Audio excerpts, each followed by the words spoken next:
জয় জুবিন দা আপোনালোকক মই আগতে হৈছো আপোনালোকে ঠাইলে আগতে সদায় সুধিছিলো ভালে আছেনে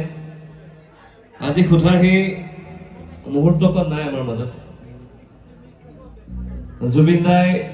আদৰ্শ দিয়া মতে জুবিন দাৰ আদৰ্শ মতে আমি কাম কৰিব লাগে কৰ্মমুখী হ'ব লাগে বাট ইমানখিনি ডাঙৰ কাম আমি কৰিব নোৱাৰো য'ত আমাৰ নিজৰ গুৰু দেৱতা ঈশ্বৰিক ব্যক্তিজন আমাৰ মাজৰ পৰা অসমৰ অন্যতম প্ৰিয়তম পুৰুষ যাক আমি জুবিন গাৰ্গ হিচাপে মানিছিলো তেখেত আজি আমাৰ মাজত নাই গতিকে আজি মই বিচাৰিম এটাই মই অনুৰোধ কৰিছো আজি গোটেই অনুষ্ঠানটো কেৱল জুবিন দাৰ গীত গাম হ'বনে মই আকৌ আপোনালোকৰ মাজলৈ কেতিয়াবা আহিম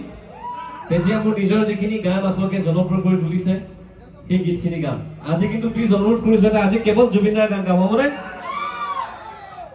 যদি আপোনালোকে এইখিনি কথাত ৰাজি তেতিয়াহ'লে এটা হাত চাপৰি হ'ব লাগে থেংক ইউ আৰু জুবিন দা যদি আছে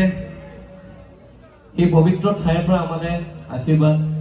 আমালে দিয়া সাহস আদৰ্শ সদায় দি থাকিব বুলি আমি দৃঢ় বিশ্বাসী আজি মোৰ গাটো সাংঘাতিক বেয়া ৰাতিপুৱা ঘৰ বিচনাৰ পৰা উঠি পেলাই